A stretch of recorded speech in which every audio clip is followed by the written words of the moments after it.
All right, here's our next one. Y equals -2 plus 2 cosine x. So let's go through and find the parts and pieces. The amplitude is the number multiplied by cosine, the absolute value of that. This time it was a +2. The absolute value of +2 is just 2.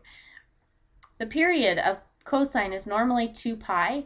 The only time that will change, again, is if we multiply something by our x and we have not multiplied anything by our x. Okay, so it's going to remain 2 pi. Vertical translation is the number added or subtracted from our function. That would be -2. So that means our graph's going to move down 2 this time. And phase shift, again, phase shift, you would see if there's something added or subtracted with your x value, and there's not. So there is no phase shift. It's not going to move right or left at all. Down here I have my typical cosine graph, which starts at 0, starts up at 1, okay, and comes down and reaches 0, our midline at pi/2. Then it reaches its lowest point at pi, comes back to the midline at 3 pi/2, and then back to its peak of 1 at 2 pi. I haven't had any change in the period at all. The only thing that's going to change really is it's stretched a little bit because we have an amplitude of 2 now instead of 1, and it's been moved down 2. Okay, so let's put those things on the graph.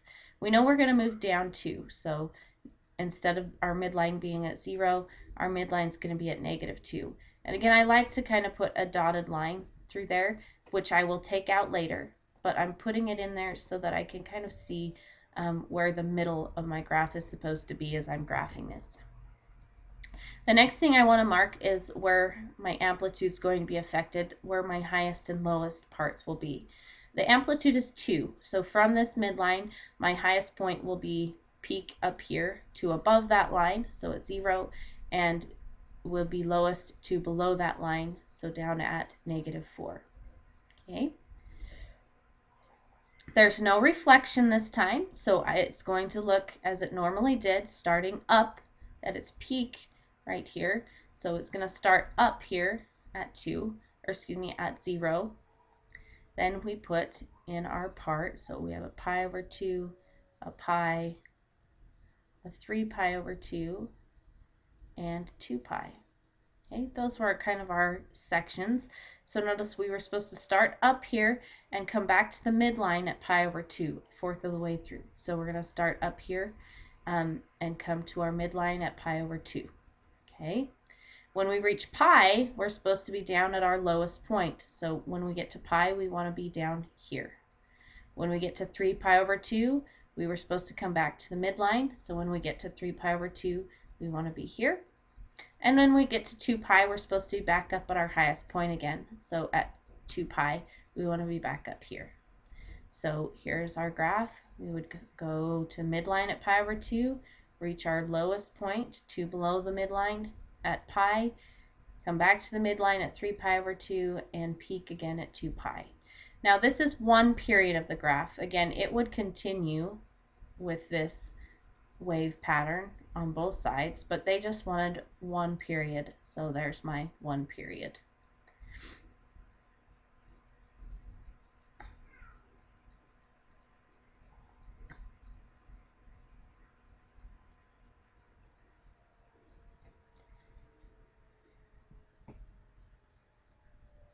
All right, so let's take a look at this one.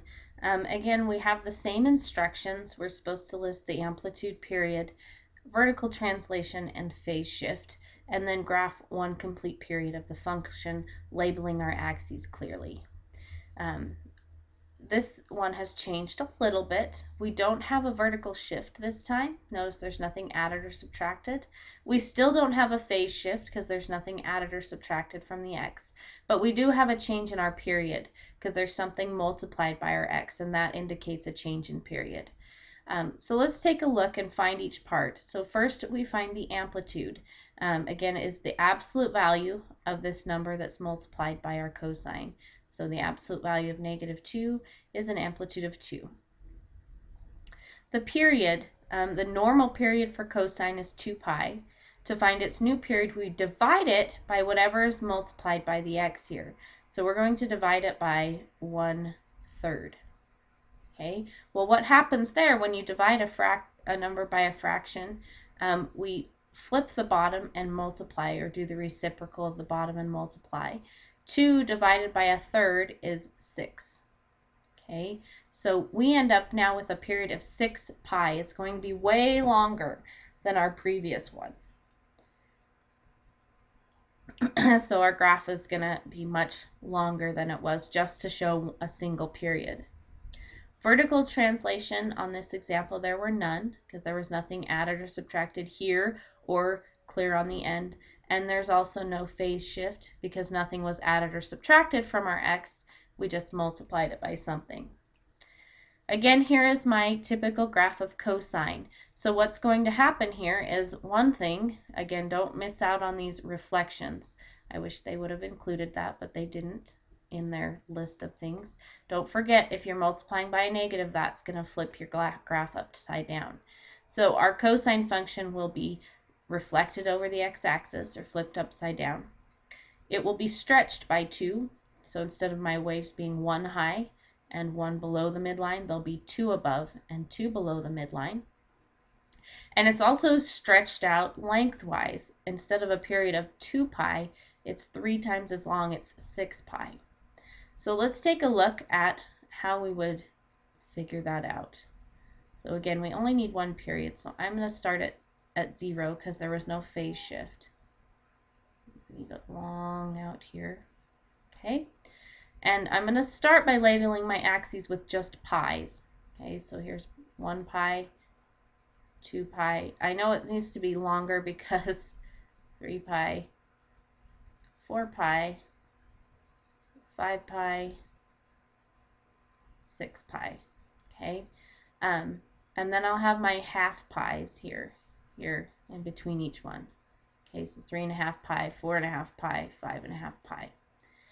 All right, now I'm going to put on here some things that will go away eventually. My midline, notice we had no vertical translation, so my midline's still at 0. I'm not going to have to mark that. I do want to put on here my amplitude is 2, so I know I'll go up 2 from the midline and down 2 from the midline for my bottoms. The next thing I want to do is, remember, cosine's kind of sectioned into 4 parts. So we start up and we come back to our midline 1/4 of the way through. And then halfway through, we reach our bottom point. Over the next 1/4, I reach my midline again, and then I end up back up at the top. So what I like to do is I go, okay, well, if I'm starting at 0 and I need to end up at 6 pi, first divide it in half. So halfway would be here at 3 pi. Now this is not part of my graph. That is not an asymptote. It's just a marker for me. Okay. All right. And then I need to divide each of those in half because here's my middle of cosine. I need to know when I come back to the midline each time, and that's halfway between the starting and my middle. So halfway between 3 and 0, 3 divided by 2 is 1.5. So it'll be right here at 1.5 pi, okay, which we know is 3 pi over 2. And then here's where I'm going to stop one period. Again, I want halfway between that so I know when to come back to the midline. Halfway to between 3 and 6 would be 4.5. So right here. Again, I'm going to erase those when I'm done because they're not actually part of my graph. They're just for my purposes, so I know when to reach each marker on the graph. All right, so let's start graphing. Again, cosine usually starts up at 1, but our amplitude's 2 now, so it's going to be at 2, and it's actually going to start down at 2 since it's been reflected. It's been flipped upside down, so that it's starting down and going up towards the midline.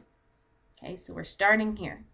Now, when I get 1/4 of the way through, I know I need to get back to that midline. So 1/4 of the way through, I'm going to be here.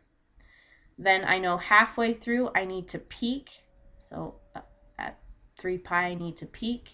And then I know another 1/4 of the way, okay, I need to come back to the midline. And then when I get to the end of my period, I need to be back down where I started. So I'm going to graph that. So we curve up to the midline at 3 pi over 2. We peak at 3 pi. We come back to the midline at 4.5 pi.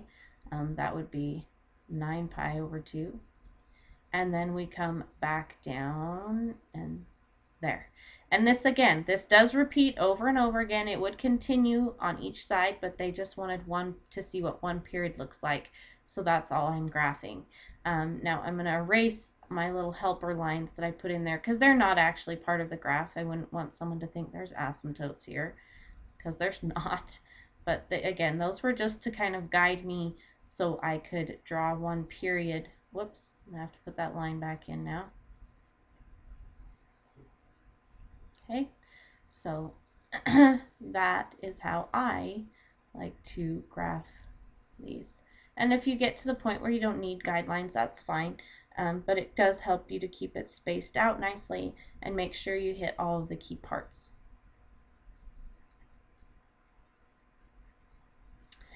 All right, so here is our next function we're going to graph.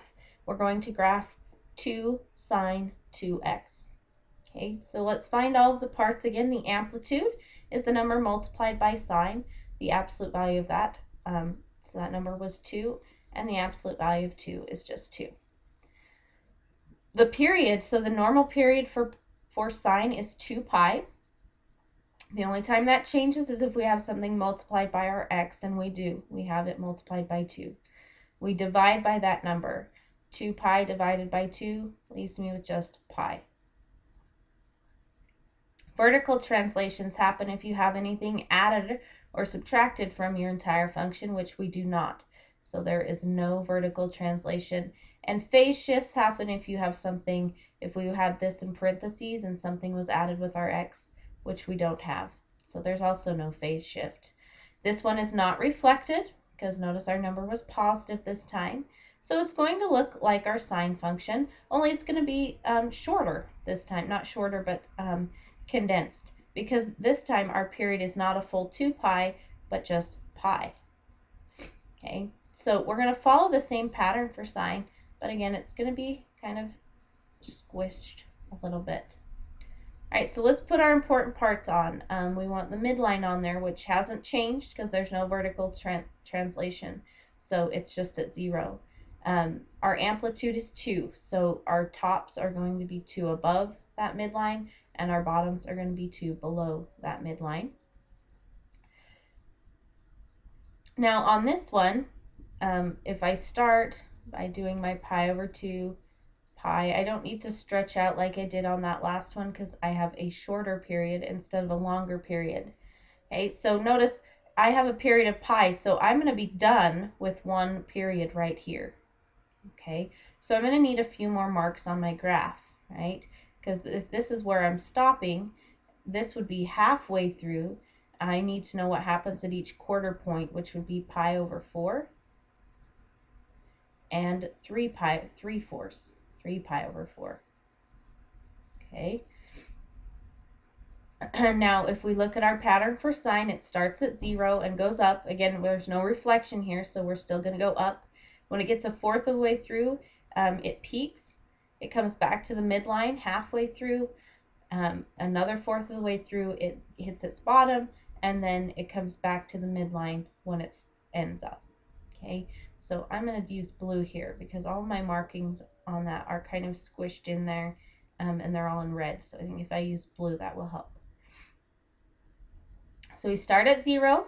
When we get a fourth of the way through, okay, we want to hit our peak. And notice a fourth of the way through now is at 1/4 pi because our period is only pi long, right? And then when we get halfway through, we're supposed to come back to the midline. Halfway is pi over 2 this time. And we get another fourth of the way, we're supposed to hit bottom again and then come back to the midline at the end of our period, which was pi. So this is what our function looks like. It still has the same shape. Notice it's stretched a little taller and squished shorter. Multiplying by 2, what that does is it gets you where you're going twice as fast, so the waves are faster. So this is one full period of 2 sine 2x. It's stretched twice as high for the amplitude, and it's shortened as far as how long it takes to get through one full cycle.